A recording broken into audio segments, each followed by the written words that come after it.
So, last class, we were a small group, but we did solubility products and a lot of problems, right? Okay. So, solubility product, which is not the same as solubility, and we did this part, converting between solubility and solubility product. Solubility, usually we might see the molar concentrations in molarity, and we did both the exercises also, correct? Yes, the 1711 was calculating, the KSP is given for lanthanum fluoride, and you calculating the solubility of it. Okay, so now we are on to the last section of this chapter, which is factors that affect the solubility. One of the main factors that affect the solubility is the common ion effect. We know what common ion effect is, right? We started with the common ion effect in this chapter. So when we are working with a solution, if we are looking at the dissolving process, if there is a common ion already present, that can affect how far or the extent of the solubility, right? So common ion would affect the solubility. And say for example, let's consider this barium sulfate solubility product equation. Barium sulfate dissolves as Ba2 plus and SO4 2 minus. Now what if you go and add, let's say, another solution which contains Ba2 plus into this mixture? Think about it. According to Le Chatelier's principle, not less ions, I said I'm going to add more ions of Ba2 plus, right? So I will add Ba2 plus. If I add a solution, let's say I'm adding barium chloride into it. If I add barium chloride, it will have Ba2 plus ions in it. So if I add more Ba2 plus, according to Le Chatelier's principle, the equation will, or the equilibrium will shift to the left, right? Because it wants to take care of the added Ba2 plus. Similar case with sulfate. Let's say if I am adding some sodium sulfate into this. So sodium sulfate has sulfate ions, so I am adding sulfate ions into it. Again, same principle. The system wants to take care of that extra sulfate ions, therefore it would shift to the left. So when it shifts to the left, what is actually happening to the solubility of barium sulfate? What is the reverse reaction? The reverse reaction is these two ions coming together and forming barium sulfate solid, right? Or in other words, less solid will dissolve in that solution, right? Can you imagine that? Everyone get that picture? If the reverse reaction is going on, more solid is forming, or in other words, less solid is resolving, right? So if there is a common ion present, the common ion effect is that it will decrease the solubility of a salt because there is a common ion present, and Le Chatelier's principle would move it the other way. Now, how do we apply that? Let's do this exercise and we should be all set. So 1712, which is asking, calculating the effect of a common ion on solubility. Let's look at the sample exercise first. So calculate the molar solubility of calcium fluoride at 25 degrees Celsius in a solution. That is, there are two different cases. First situation is 0.01 molar in calcium nitrate. Okay, so what we are working with is calcium fluoride, CaF2, which will dissociate as Ca2 plus and 2F minus, right? Now first situation is we have calcium nitrate in there. So if you have calcium nitrate in there, which is the common ion we are talking about? Calcium, right? Because calcium nitrate also will have calcium present. So it's just like how you set up the equilibrium calculations. What is the initial concentration? What is the change? What is the final concentration? So once again we are tabulating it. If you look at this table given, initially we don't have any fluoride concentration, but we are saying that there is 0.01 molar calcium concentration because we have 0.01 molar calcium nitrate, and calcium nitrate, each mole will give each mole of calcium, right? So 0.01 molar means there should be 0.01 molar calcium present. Now change according to the reaction. Every mole of calcium fluoride dissolve, you produce another mole of calcium 2 plus and 2 moles of F minus. So we represent that as plus X and plus 2X. So at equilibrium, Ca2 plus is the initial plus X, whereas for F minus is 0 plus 2X, which is 2X. Then we substitute that into the KSP expression. You can get the KSP. KSP is, we can find this from the appendix D. So KSP is 3.9 into 10 to the power 11, and expression is Ca2 plus and F minus raised to the power 2, because we have 2F minus. Now again we are going to make that assumption.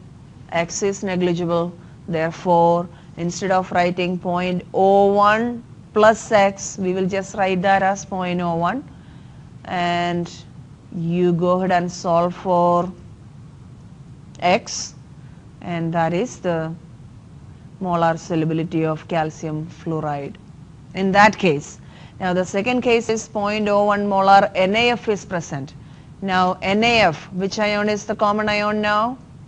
The F minus. So when you tabulate the table, you have an initial concentration of F minus. Well, the table is not given in your book, but you can imagine in the table what changes. Now Ca2 plus is going to be 0, whereas F minus is going to be 0.01, right? Because that is the common ion. Again similarly, change is the same because it's the same reaction. And then at equilibrium, Ca2 plus is going to be just X, and F minus will be 2X plus 0.01 plus 2X. Now again you make that assumption that X is very negligible, so 2X is also going to be very small, so you avoid that.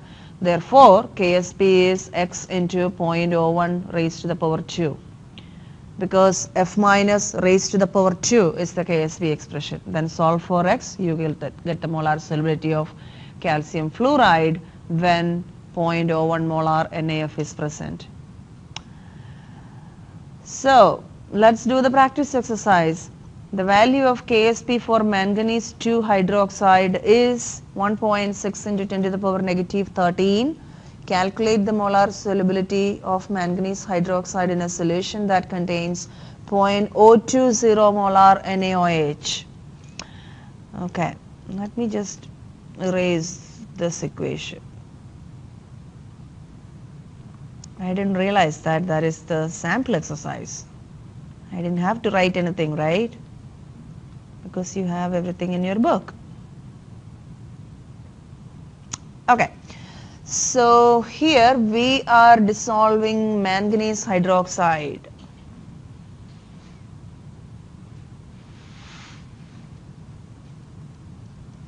Manganese hydroxide. How would manganese hydroxide would dissolve? What are our ions? Mn2 plus and 2OH minus, right? So if we write the KSP, our expression will be Mn2 plus concentration and OH minus raised to the power 2, correct? Okay, now let's see, we have to make that table, so I'm going to write that right down here. Initial, you don't worry about the side at all, so leave that empty. What are we adding? We have 0.02 molar NaOH. So which is the common ion?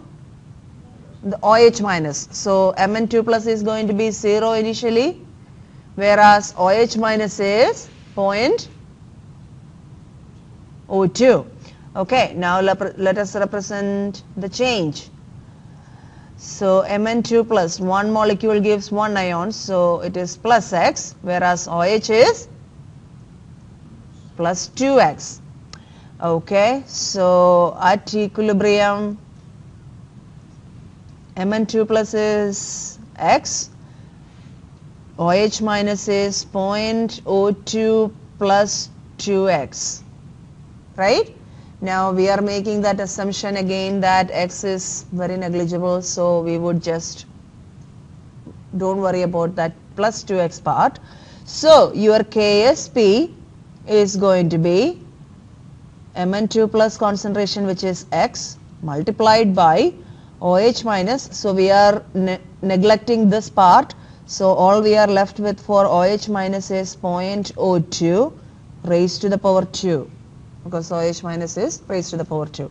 Now we know the value of KSP, which is given in the equation, 1.6 into 10 to the power 13, negative 13. So go ahead and solve for X. Easy solving, right?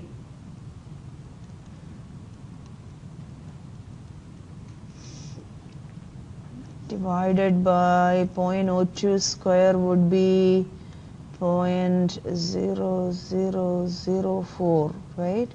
12 square, okay, 4. So what's the value of X? Is that our answer? 4 times 10 to the power negative 10?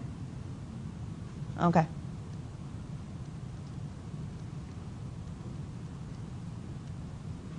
So that is the solubility of manganese hydroxide.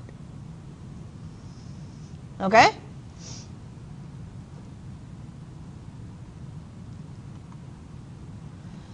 Now the second factor that affects the solubility is the pH. How acidic or how basic a solution is going to be. Now the rule is that if a substance has a basic anion, it will be more soluble in an acidic solution, and if a substance with an acidic cation, they are more soluble in basic solutions. How do we decide whether we have a basic anion or acidic cation?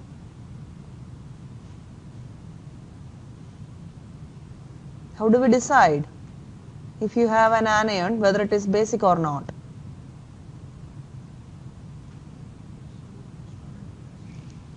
Where it came from, right? You should check where it came from. If it is an anion of a weak acid, then we will say it is basic, whereas if it is an anion of a strong acid, it has negligible basicity. Example, acetic acid and hydrochloric acid. Hydrochloric acid anion is Cl minus. Cl minus has any basicity? Nothing at all. It's negligible basicity. Acetic acid, which is a weak acid, anion is acetate ion, and that is basically basic.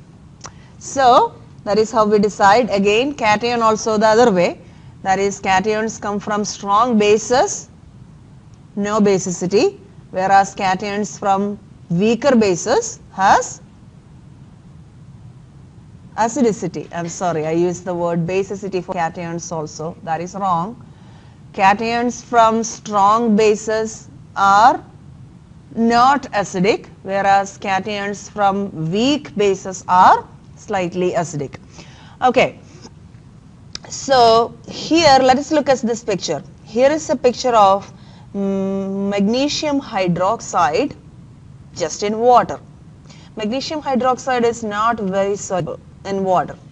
So if you put magnesium hydroxide into water, some of it will be dissolved, but most of it will just stay as a solid. Okay, that is the first picture. Now let's say if you add H plus, adding H plus means we are making this solution acidic, right? You are adding acid, and we will see that all that magnesium hydroxide is being dissolved What is going on? Let us think about the sentence we just said. Magnesium hydroxide, what is the anion in magnesium hydroxide, the negative ion?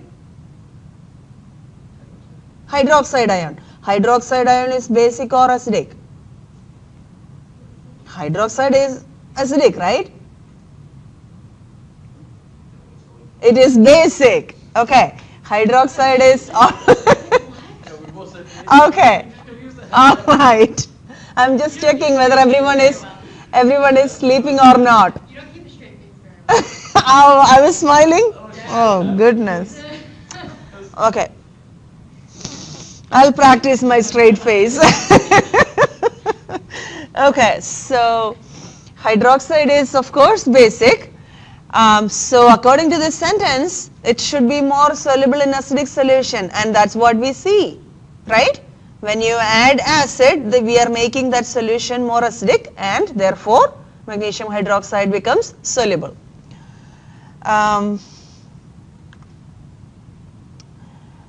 Another factor which affects the solubility is formation of complex ions. Now, what are complex ions? Complex ion, I guess we have a coordination chemistry complex ion chapter later coming towards the end of the semester. But right now, let's just remember this much, that complex ions are, you just can't make sense out of exactly how that charge is formed. You can't just look at the periodic table and say, how these two things would combine together and form a complex ion. As we can see here in this reaction, here is silver chloride. We know that silver chloride is an insoluble substance, right? So whenever you have a chloride and if you add silver nitrate, you get the white precipitate, which is the silver chloride, which is insoluble. Let's say this beaker, that's what we have. If you add a weak base, ammonia, to it, what happens is, the observation is that we see all the silver chloride dissolves. What is going on?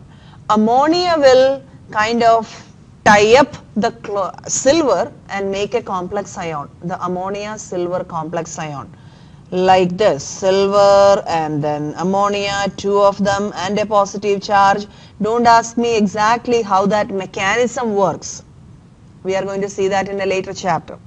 Okay, because you may not be able to see how ammonia is chargeless, silver is +1, but then why 2 ammonia will go and bind with the silver, right? So we will look into that later. So let's right now just see that complex ions are, such ions. There are 2 different species kind of staying together with a charge. They are complex. So this ammonia, what happens is that will go and tie up the silver. Now, if ammonia tying up the silver means, or in other words, we are removing silver from the solution, right? Ammonia is removing silver from the solution.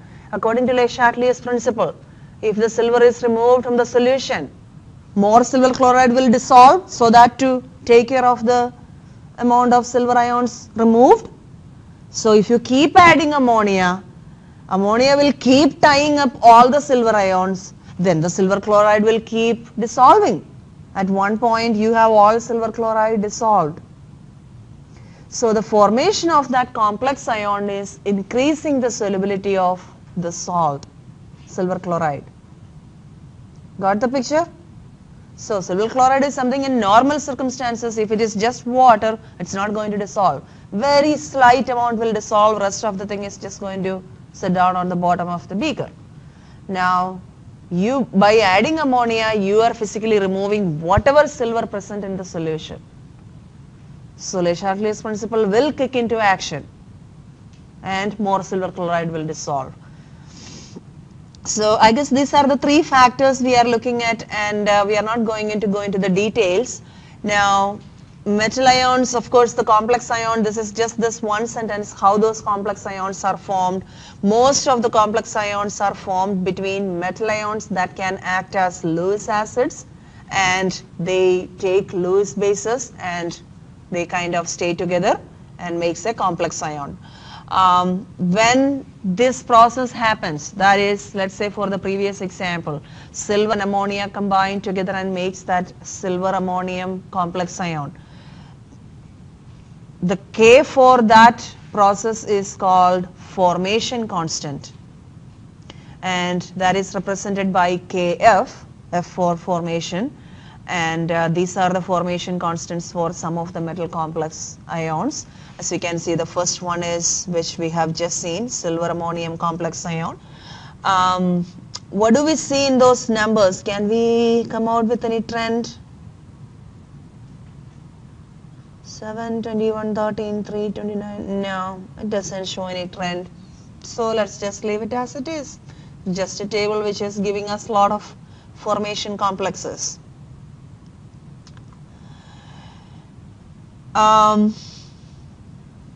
This is another factor which affects solubility, but it's not very common. Some of the relatively insoluble metal oxides and hydroxides will become soluble in strongly acidic or basic solutions, like magnesium hydroxide, which we have seen in a previous example. We saw that magnesium hydroxide was not very soluble, but when you made the solution acidic, it became soluble, right? So that time we were talking only about the pH, but magnesium hydroxide is an example here also. So these type of substances are called amphoteric because they can act either as acid or bases. Remember, we learned about amphiprotic substances in the beginning of the chapter, right? A substance which can either donate a proton or accept a proton. It can do both. This is not exactly the same. They are not going to donate a proton or accept a proton or anything. Okay? They can act as acid or base, but not by that mechanism. So don't confuse between amphiprotic and amphoteric. I know that this sounds very familiar. Spellings are very familiar, but it's two different things. Usually only metal cations work in this way, and this also is through a complex formation, how this works. So examples of such cations are aluminum, zinc, and tin. Now let's see one example. Like, let's say we have an aluminum 3 plus ion in water. Mostly aluminum 3 plus ion in water will exist as a complex ion like this. It will pick up 6 water molecules. Okay, and we are not going to look at the structure now, but it will be like aluminum surrounded by 6 water molecules. Now if you go ahead and add a base, let's say sodium hydroxide, to it, you will see that a precipitate is forming. If you add more ammonium hydroxide, you will see that the precipitate is dissolving. So what is going on? Aluminum, as you see here, start with, it is surrounded by 6 water molecules, and that is how it is staying in the solution. Now 3 is going to be the magic number. That is, when aluminum loses 3 water molecules and substitute the 3 water molecules with 3 hydroxide ions, you get this complex, which is aluminum water 3 hydroxide 3 complex. That is actually a solid. That is what you will see in between as a solid formation. But when you add more hydroxide, another hydroxide will kick out a water molecule and takes up the place. So now you have water 2 and hydroxide 4.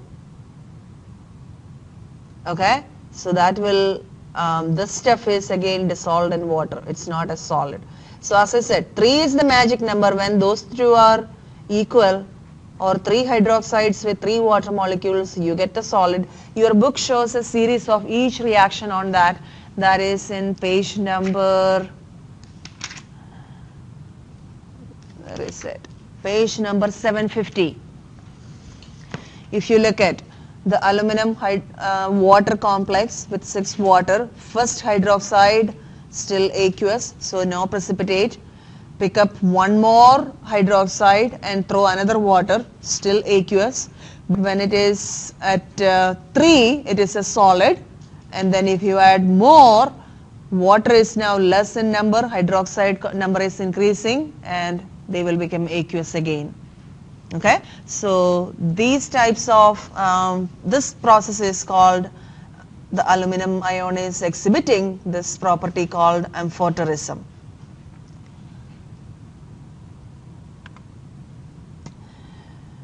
Now the last part, which is selective precipitation of ions.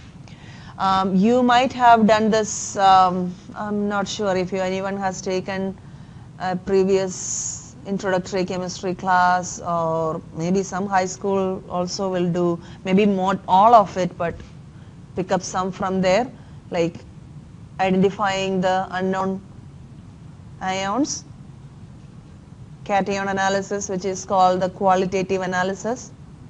Okay, not the titration exactly. This is only qualitative, not quantitative. So we have seen that the solubility is not common for all the ions, right? There are various factors, various rates, various reactions. So one can use these differences in solubilities of the salts to separate ions in a mixture.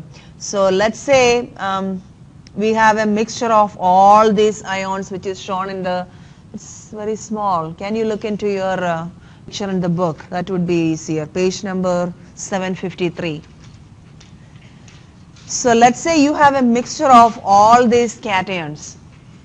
Okay, your goal is to separate them into groups, and then from each group you can do specific testing to identify each of them. Okay, so what would you do? If you add 6 molar hydrochloric acid to this mixture, you will get a precipitate, and the precipitate is called group 1 precipitate, which are the insoluble chlorides. We know that most of the chlorides are soluble. Exceptions are silver, mercury and lead. So they will precipitate, and rest of them will all remain as, again, soluble cations. So you filter out that precipitate, right? If you filter out that precipitate, now what you have, you know for sure that that precipitate contain only silver, mercury and lead chlorides. And you can do different testing to differentiate those three. Now you take that rest of the solution after filtering out and add hydrogen sulfide gas with 0.2 molar HCl if you need to acidify more. Otherwise the solution might be already acidic because you added 6 molar hydrochloric acid before, right? But in case if it is, not, when you pass the hydrogen sulfide, this is what you will typically do. You pass hydrogen sulfide, you do not see any precipitation, then you might go and acidify it again. When you acidify it, again you should get a precipitate, that is called the group 2 precipitates, which are acid insoluble sulfides. A bunch of them will precipitate: copper, bismuth, cadmium, lead. If there was any lead left, lead, and again mercury, arsenic, Sb is what?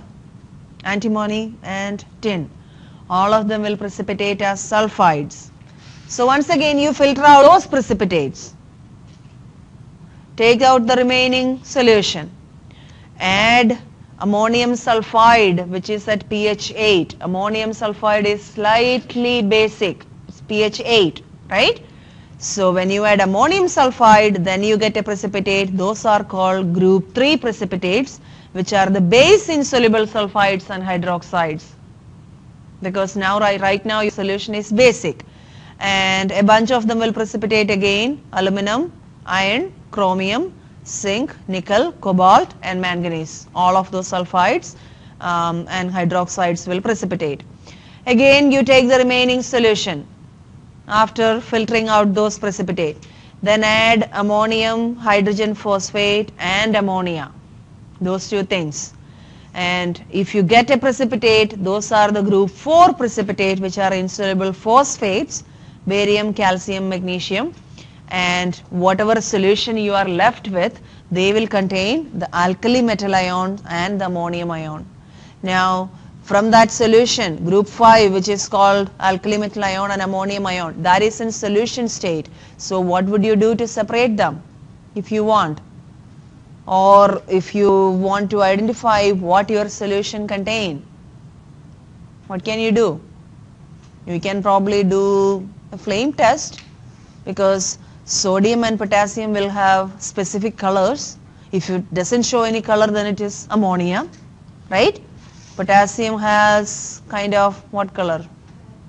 Lilac? No, sodium has the lilac color, right? Green. Potassium is then lilac. One is lilac color. Yeah, I'll agree with that. That's the first one that came to mind, but I don't know Yeah, me too. I've done this 1,000 times, but don't remember the color now. That was in 1995. So if there's. You got it. she is searching them right now. Okay, that's fine. So that is the end of this chapter.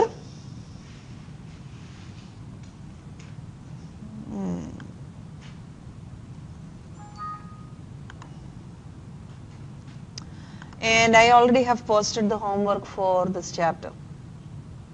Okay? So you should be all set for the break to do the homework. Anyway, we are not going to stop right now. We are going to go into the next chapter, which is chapter 18. And this is a nice break from all those equilibria problems. Okay, what are the colors? Potassium is lilac. Okay. Sodium is yellow. Yellow, okay. That's what I thought. I wasn't sure about the sodium color, but potassium, that's what came to my mind, lilac color. So chapter 18 is, as you can see, chemistry of the environment. It's going to be, as I said, a lot of general things, which some of the things we already know, some of the things we have observed, but we are just going to look into what is the chemistry aspect of it. Okay? Now, note that after this chapter we will have our next exam. We did the last exam after chapter 15, so we have finished 16 and 17. Once we finish 18, we will have the next exam. Okay? And this chapter will go easy and pretty fast because there are not many problems to do at all. It's more of a lot of concepts, clubbing them together. So expect your exam when you come back from the break. Not the first class, but okay? So be prepared for that. Don't think that, okay, chapter 18 is going to take another 3 weeks. No, it will not. Probably we will finish it in 2 or 3 classes. Okay? All right. Let's start this one. So first we are going to look into atmosphere. What are the, as I said, a lot of things we might already know. We are just going to refresh a lot of information. So we know that the Earth's atmosphere is divided into different spheres based on the height, right? That is from the school geography classes we have learned that.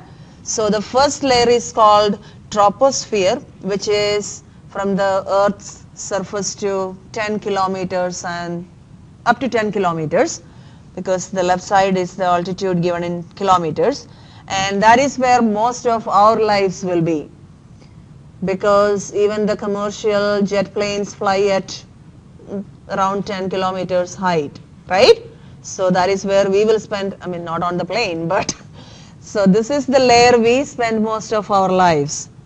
So when 10 to 50 kilometers, that layer is called stratosphere, and then 50 to 85 is called mesosphere, and above that up to 110 kilometers height, it's called thermosphere.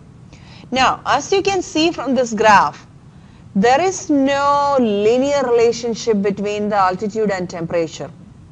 It is kind of a complex thing, what temperature does. Of course, we know that in the troposphere, see 290 is our room temperature at 0 height, and then as we go up, we know that the temperature is going to come down, right? When we fly on airplanes, they show that the outside temperature is negative 69 Fahrenheit, things like that. So we know that as we go up, the temperature is going to come down. But after that, what happens? Once this word called tropopause, stratopause, that is the layer, or that is the boundary between the two areas. So once we cross this, so far it's steadily decreasing. Once we cross this, it does something weird. It starts slowly increasing again, and at 50 it is again almost back to 270. Then in mesosphere again it will steadily decrease, and in thermosphere again it is increasing. So of course we don't have a linear relationship. You cannot say for sure on Earth's atmosphere as you go up the temperature will come down. That happens only in this layer and this layer, right? Okay, now what about the pressure and altitude? It's not perfect linear relationship, but at least we can say as we go up the pressure is decreasing, right?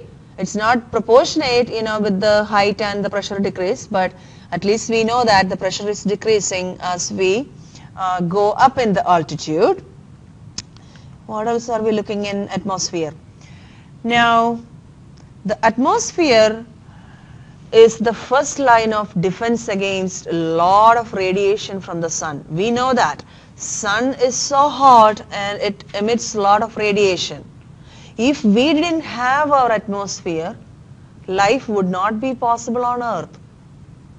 Why in the sun's galaxy only Earth life so far detected in Earth, and why it is possible is because of our atmosphere.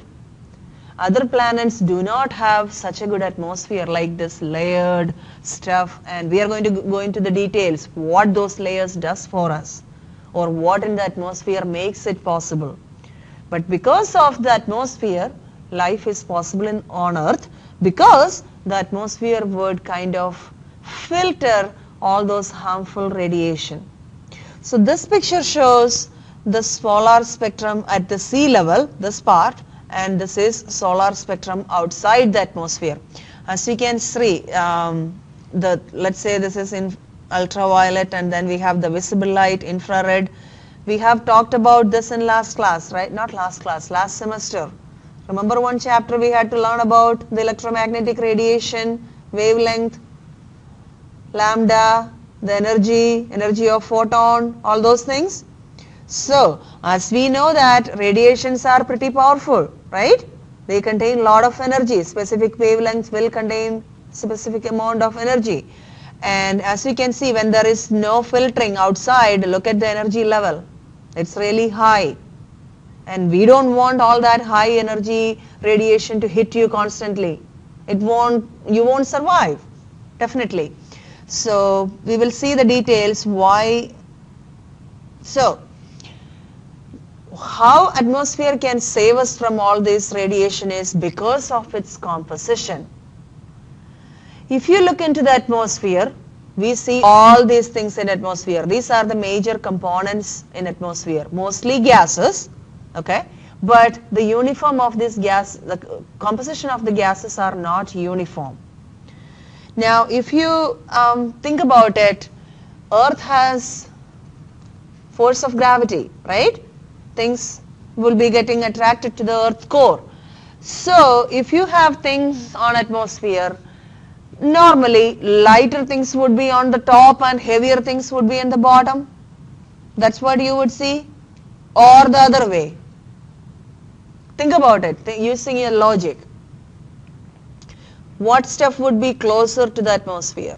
Lighter or the heavier stuff?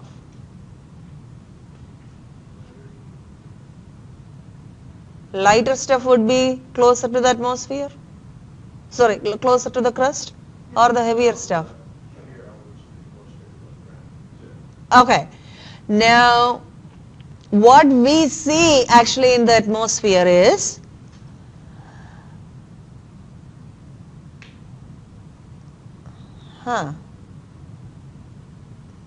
this kind of contradicts, or I'm not thinking straight. Nitrogen and oxygen molar mass is, oh well, this table doesn't say anything about that observation. Okay, let's just keep that thought. Here, this shows major components of air in the atmosphere and its molar mass. Now, by looking at just the mole fraction or the content, we can see that most of our air contains nitrogen and oxygen. right? Just by looking at this number, that's all I'm worried about right now. Most of it is nitrogen, and then we have oxygen. Rest of the things are all very trace amounts. So that is why we say usually it's 78% nitrogen and around 20% oxygen. So that accounts for almost 98% of the composition of air. The rest of the things, argon, carbon dioxide, and your noble gases, hydrogen, nitrous oxide, all those things, you can look at their amount, very negligible, correct? Now we are going to focus on that nitrogen and oxygen because they do a lot of things. Now here it says lighter gases tend to rise to the top. Yes, so heavier things will be on the bottom. So we were thinking straight, good. Now near Earth's surface, as I said, about 99% of the atmosphere is composed of nitrogen and oxygen. You can just look at that by, you can assume that by looking at the mole fraction contents. And if you think about oxygen and nitrogen, we know that N2 molecules have a triple bond, right? And O2 molecules have a double bond. Okay, which bond is stronger? The triple bond is stronger than the double bond. So the bond enthalpy of nitrogen is higher. So bond enthalpy higher means what essentially that means?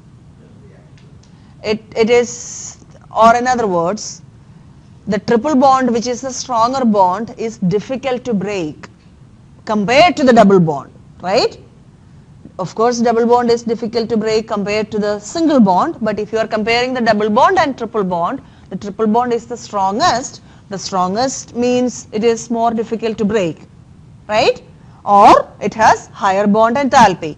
So that means the oxygen which has the double bond is more reactive because that bond will break easily, right? Okay. Everyone is with me? Okay. Now, as I said, the sun would emit a wide range of wavelengths of radiation. And as this radiation passes through the upper atmosphere, this radiation will cause two important chemical changes in the atmosphere. We are going to see what are those two important changes. And those two processes actually protect us from the high energy radiation, making the plant and animal existence possible.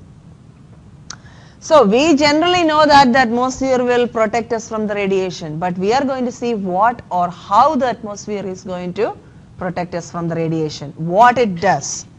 So we now know that major components are nitrogen and oxygen, and there are two important chemical processes.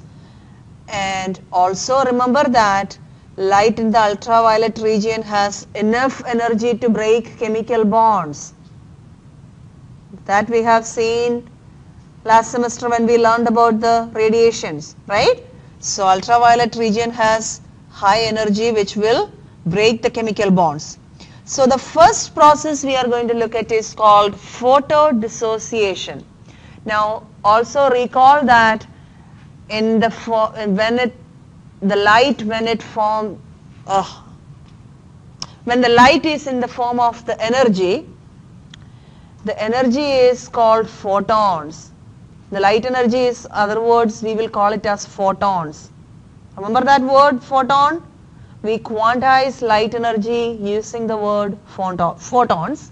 So that is where the word comes from, the photodissociation. What happens is, the rupture of the chemical bond resulting from the absorption of a photon. So the ultraviolet energy, when it hits, photons are absorbed by the molecule and it will rupture the chemical bond between the molecule. So that process is called photodissociation. Now the important thing here is, it's not the same as we break a chemical bond in a chemical reaction. It is different. Say for example, you have sodium chloride. When you break that bond, you get two different ions, Na plus and Cl minus ions, right? Here, when these bonds break, they do not create any ions.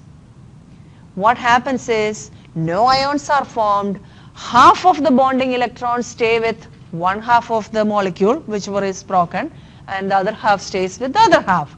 So this process is called homolytic dissociation or homolytic break, because homolytic, it's exactly the same, okay? There is no positive, negative ions forming.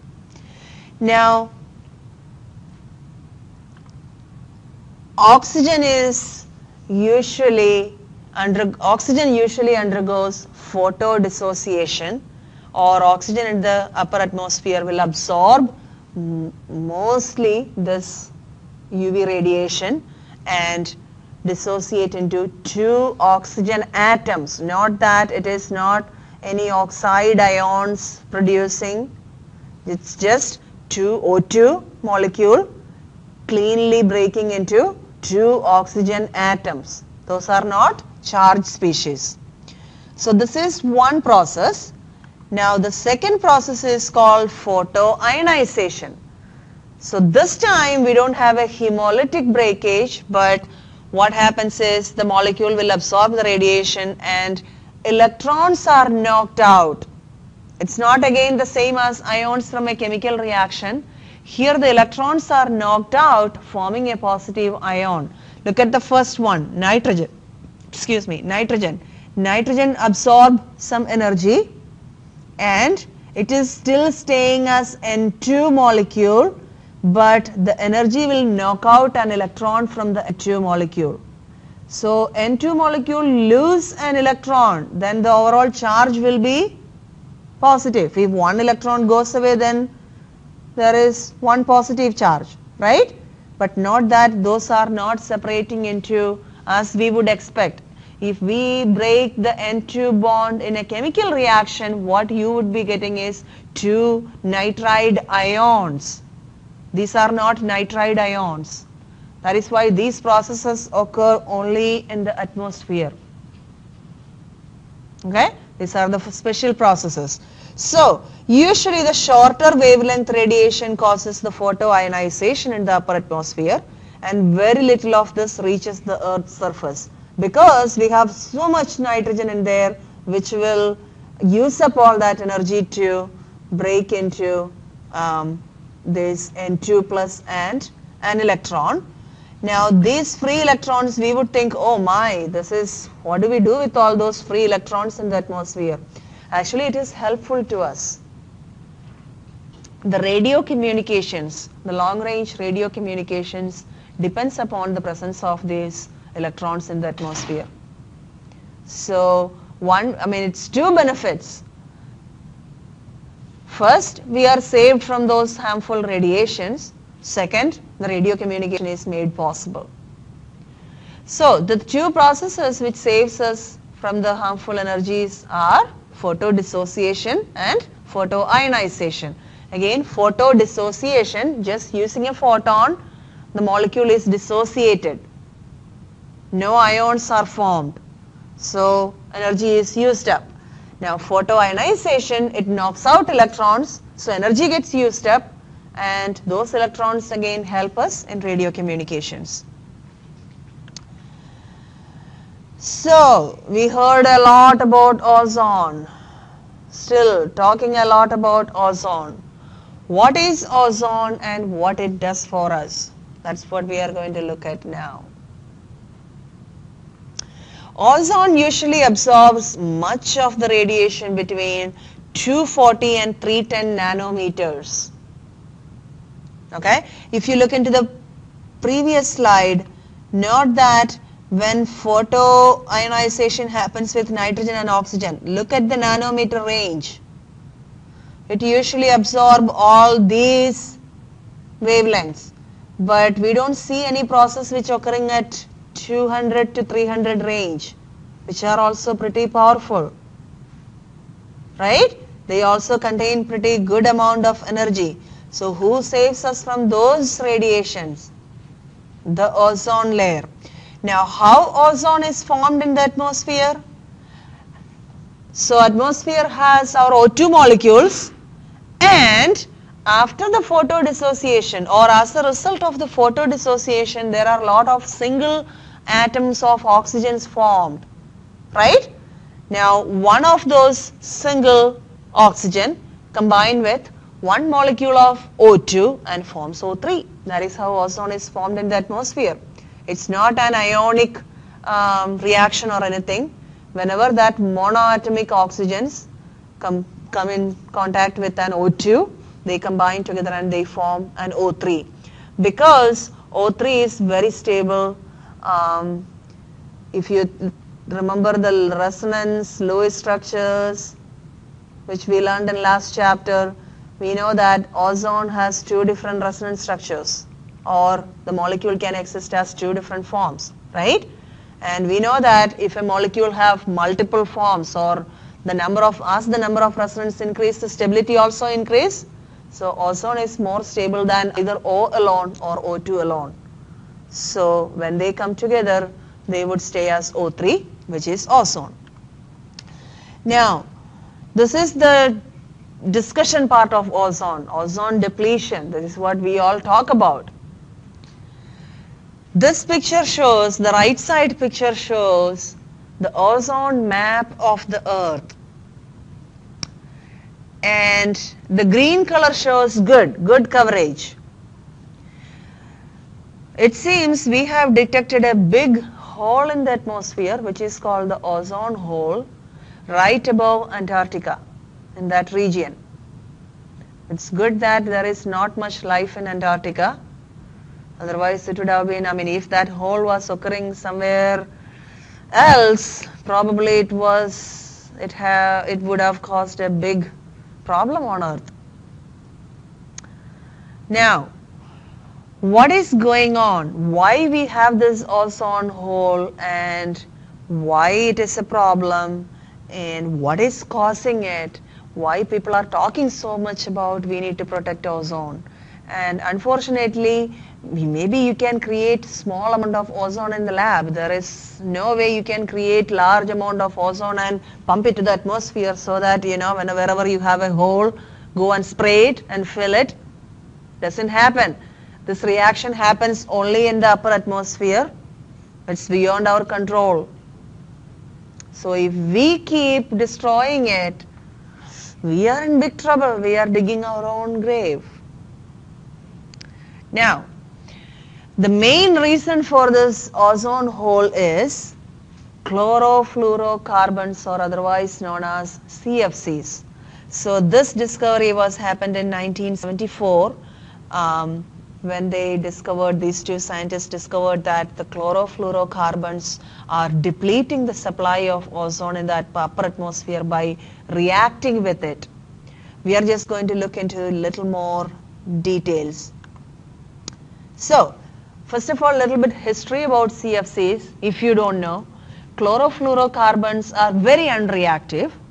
Therefore, they were loved by the industries. They were used for years as aerosol propellants, all sprays, spray cans, paint sprays and all that, and as refrigerants. So why they were used for years is they are very stable, CFCs. They don't react with anything on Earth than regular stuff. But we know that CFCs will react with ozone. Now, another problem with CFCs is, let's say, so the CFCs, when you use a can with CFC, when you make a spray, you are releasing some CFCs into the atmosphere, right? And they are not very heavy. It's carbon, fluorine and chlorine, not very heavy elements. So they will slowly go up into the atmosphere. Once they reach in the atmosphere, let's say if they were water soluble, then probably rain will wash them down and get back to the earth, but they are not water soluble. So rain is not going to do anything. And as it says, they are quite unreactive, so they don't degrade naturally also. So whatever CFCs we sprayed into the atmosphere, they are pretty much there. Okay? Now, what they do? The CCl bond is easily broken. So CFCs means you have carbon with fluorine and carbon with chlorine. So there are CF bonds and CCl bonds, and as we know, in a group, if we come down, the bond strength is coming down because the size of the atom is increasing, right? So compared to CF bond, Cl bond is weaker, and the CCl bond is broken when you have enough energy available. And you can imagine, we were just talking about the radiation in the atmosphere. So when the CFCs reach to that level where you have 190 to 225 nanometer range of radiation available, the CCl bond will break, and as a result we have a free chlorine atom. Again, it's a photodissociation then. It's not a chloride ion, it has a free chlorine atom. Now, this free chlorine atoms will go and bombard with ozone, and it will create ClO and O2 back. Okay? So, if chlorine is bombarding with ozone, ozone is getting used up. Right? So, the amount of chlorine increased there, the amount of ozone used up also will increase. And we are not substituting ozone by any way. We cannot do that. It's beyond our control. So the only way we can do is control the amount of chlorine there. How can we control the amount of chlorine? You have to think backwards, step by step. Chlorine is coming from the CFCs, right? If you don't use CFCs, then chlorine won't be produced. Right? Again, not that the difference. It's not just the chlorine gas we are talking about. That is diatomic chlorine. That's not going to react with ozone. This particular chlorine is up there when the CCl bond break, and it's not a chloride ion. It's the chlorine, that no charge species. Right? So if we don't give a chance for this species to form, then it cannot react with ozone. So that is the philosophy. Therefore, the use of CFCs has been banned over 100 countries, but ozone depletion will continue for some time because, as I said, the CFCs, we have used that for hundreds of years, and we didn't know about this ozone mapping and what it does to the ozone. So industries loved it because it doesn't react with anything. So they loved it, and we used it, we abused it for so long that we have so much CFCs in the atmosphere, and it's a slow progression. So even though we banned its use, it's going to still deplete ozone. We don't know when it would stop doing that. And the problem is the rate of ozone production in the atmosphere is not the same rate as the depletion of ozone.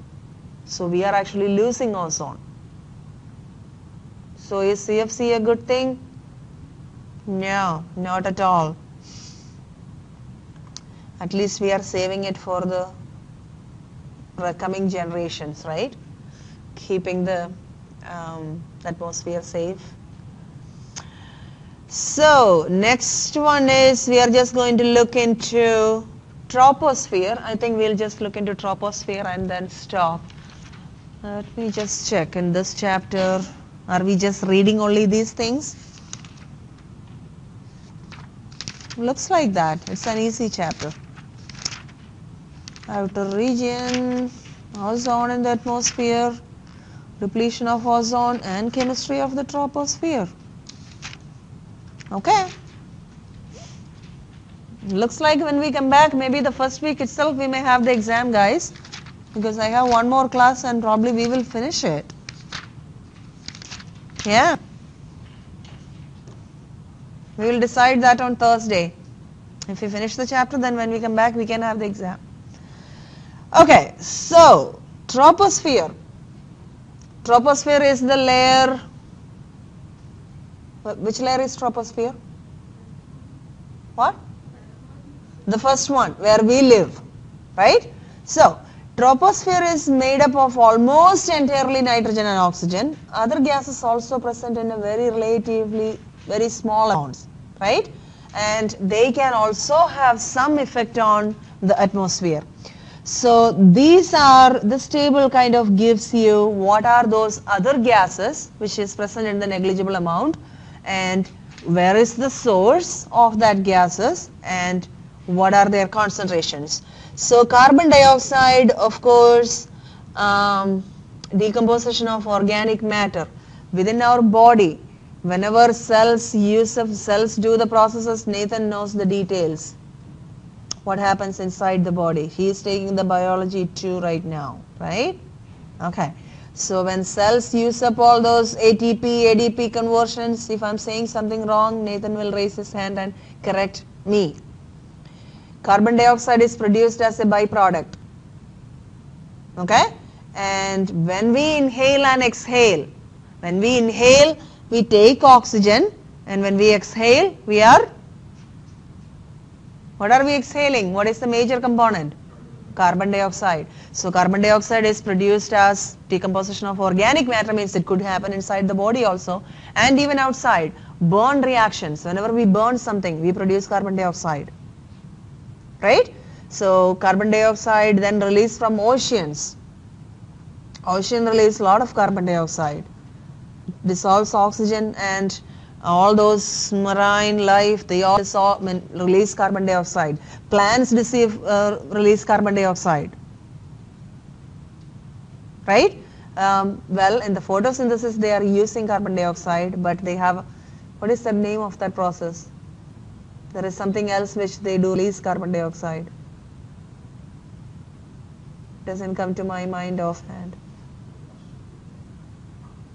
It's not photosynthesis, because photosynthesis is using carbon dioxide and sunlight. They prepare something and oxygen is released.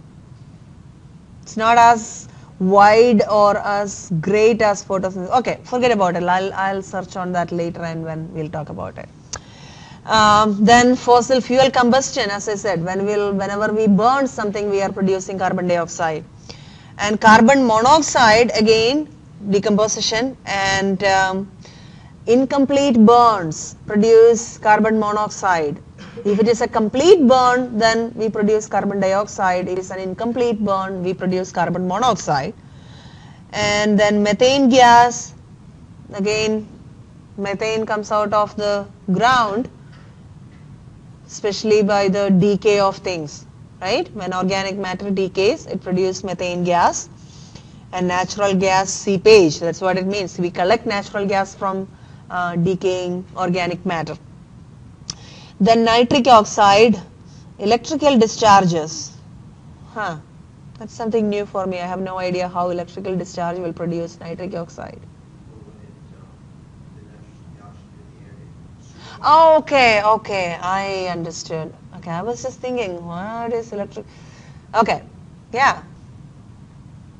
Makes sense. And we have a lot of nitrogen and oxygen, so probably electricity, which is also a form of energy, can break them up and then one of each will form when combined. Okay, good. So that is electrical discharge. And internal combustion engines release a lot of oxides of nitrogen and combustion of organic matter. Well, combustion of organic matter usually release a lot of things, And then ozone, electrical discharge. Well, the O2 and some electrical discharge can, if it is right in that energy range where you can do the photodissociation of oxygen, then you can create O's, and then O and O2 can combine together forming ozone. But that's very negligible amount. If that was a good amount, then we wouldn't have been worrying about all these CFCs, right? But it's very negligible. Now diffusion from the stratosphere. So ozone production, that happens in the stratosphere, but that can slowly come down to troposphere by diffusion. And photochemical smog, again using the photodissociation process. And sulfur dioxide, mainly from volcanic gases, fire, bacterial action. When something decay, we get that bad smell. It's sulfur dioxide, fossil fuel combustion, and industrial process. Okay. It's just, as I said, guys, this chapter is mainly just a read on, right? Just general knowledge which you are kind of clubbing them together. Now, Sulfur, we are just going to little more detail. Sulfur dioxide is a byproduct of the burning of coal or oil, and what it does. Is there something missing in here? I don't know why they are writing things only in one corner on the lower bottom. It reacts with moisture in the air to form sulfuric acid. Yes, that is why we are going to look into the sulfur dioxide a little more detail. Sulfur dioxide will react with water and it will form sulfurous acid and sulfuric acid. Now, if you have a lot of sulfur dioxide in the air, they wanted to put that picture later, that's why that space.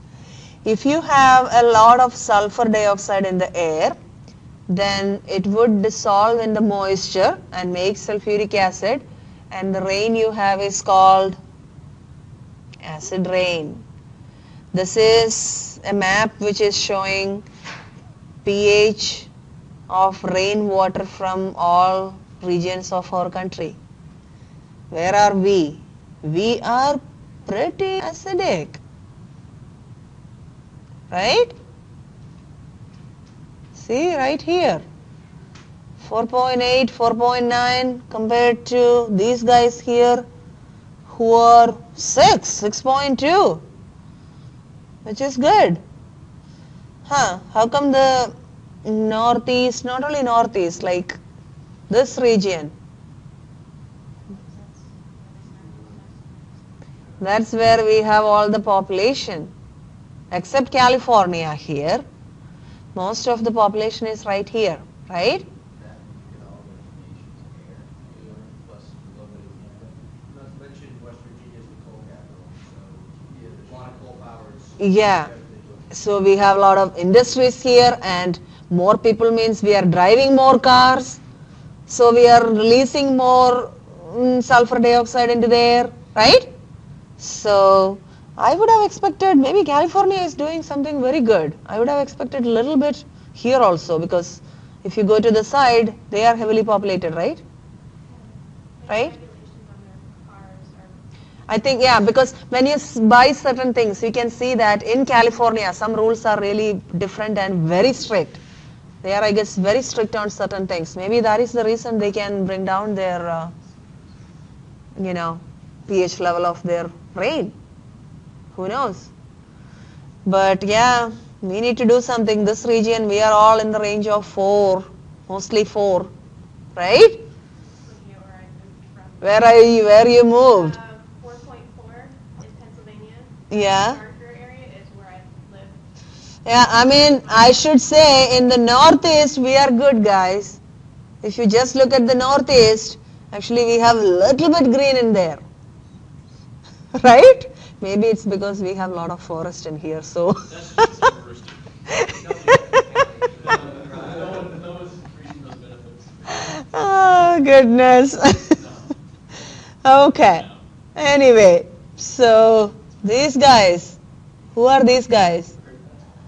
Ohio, and which one is this? West Virginia. West Virginia. They need to do something. And New York. No, this is Pennsylvania. This is New York.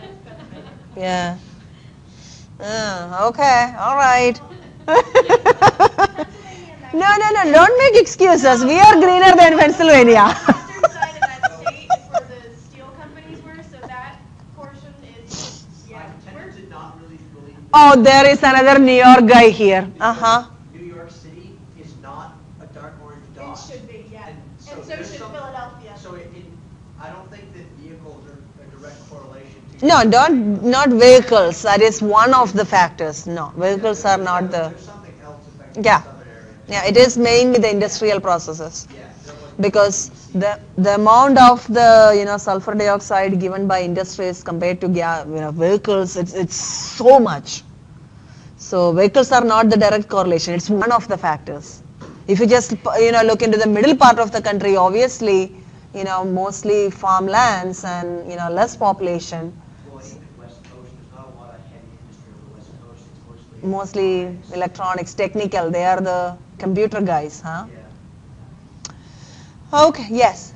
Okay, you would think another reason for California Yeah. and maybe like Washington, Oregon, Yeah. is they're like forest fire capital of the country, and yet they're still green. And it says here that forest fire is another big producer of sulfur dioxide. Yeah. They probably did glue this map to the forest fire. I know, California, I guess all the time a fire is burning. There's always Always a fire burning in California. Keep putting the forest fires out, we need to let one burn so that So that you end up for the rest of us. Well, no, the small forest fires prevent large forest fires, because you have to burn out all that dead biomass, otherwise you have a worse fire. Yes. They keep having really bad fires, they keep putting out the not that bad. The small ones, so they get the bigger ones. Yeah. Yeah, I mean, I think in summer months, if you look into the news channel, every time when I open the TV, there is a fire in California somewhere. Somewhere a fire is burning. And, I've always found it to be interesting that the fires tend to be where the rich people live. I've almost always think do you think there is religion playing in a part or something? right there. The fact that they're always trying to burn down their houses to get bigger ones. Like that's what Yeah, maybe when they get tired of, the entire neighborhood decides that, oh, we are pretty bored with our houses. Why don't we start a fire and then, yeah? Oh, well, I don't know about that, but. So, let's just look into, thank God they are not. Oh, by the way, I have told you guys about the George Washington statue story, right? Oh, guys, thank God. Well, I have no idea. I'm not going to say who this is. Now, let me just finish this and then I'll tell you the story, what happened on George Washington. So, of course, when you have high acidity in rain, marble statues, corrosion, because marble statues' main component is calcium carbonate. Carbonate will dissolve in acids, so statues will lose their fine features. So, this picture shows marble and limestone, usually calcium carbonate, and this is the statue after restoration and this is before restoration. So you can see, poor girl, nose is almost gone and her hair and other things, fine features losing, but this one is after the restoration. I looked in the book, I think this statue is somewhere in Chicago Museum somewhere. Let me read that, Field Museum in Chicago. Okay, they don't say who this is, so I'm not going to do any predictions. Okay, now let me just finish this.